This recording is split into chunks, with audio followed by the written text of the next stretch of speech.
Friends, நேற்று நாங்கள் அடுப்பு செஞ்சுக்கிட்டு இருக்கோம்னு சொன்னோம்ல. இன்றைக்கி அடுப்பு முழுசாக முடிஞ்சிருச்சு வேலை. அடுப்பு எப்படி இருக்குங்கிறத நீங்கள் பார்த்து கமெண்ட் பண்ணுங்கள். இதுதான் நாங்கள் செஞ்ச அடுப்பு, எப்படி இருக்குன்னு பாருங்கள்.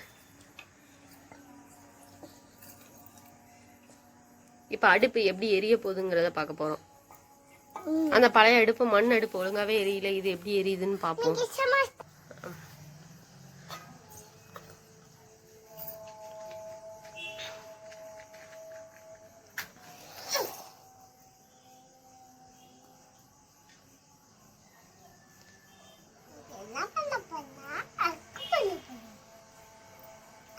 ஏன் அடுப்பு நல்லாவே எரியுது.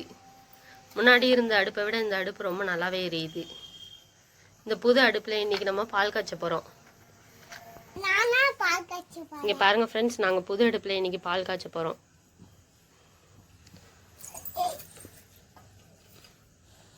கரெக்டாக இருக்குது அடுப்பு பாத்திரத்துக்கு.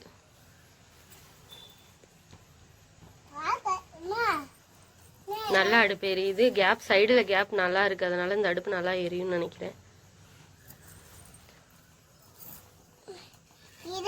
உங்களுக்கும் இந்த அடுப்பு பிடிச்சிருந்துச்சுன்னா கமெண்ட் பண்ணுங்க,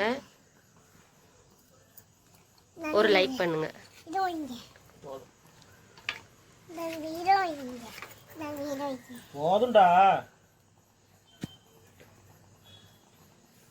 போதும், நிறைய வச்சோன்னா எரியாது. போதும், ஓரளவுக்கு தான் வைக்கணும் விறகு.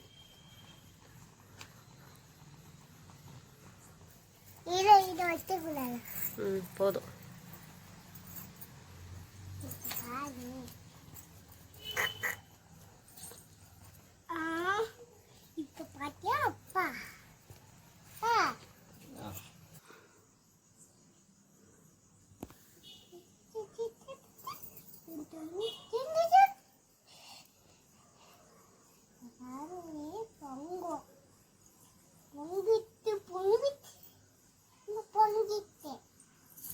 இன்னும் பொங்கணும், இன்னும் கொஞ்சம்.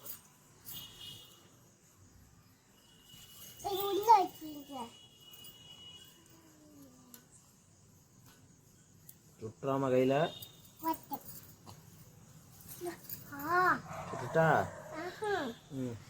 பால் பொங்க பாரு, மேல வரையும் வந்துட்டு.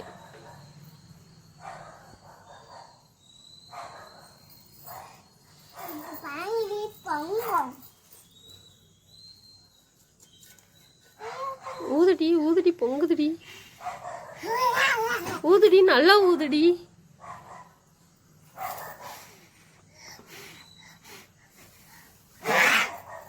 புது அடுப்புல பால் காய்ச்சாச்சு.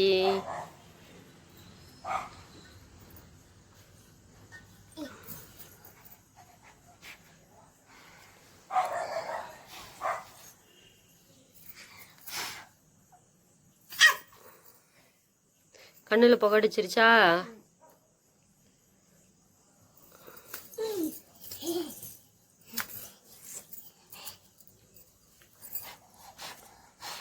உங்களுக்கு நாங்கள் போடுற அடுத்தடுத்த வீடியோ வரணும்னா எங்கள் சேனலை சப்ஸ்கிரைப் பண்ணுங்கள், லைக் பண்ணுங்கள், கமெண்ட் பண்ணுங்கள்.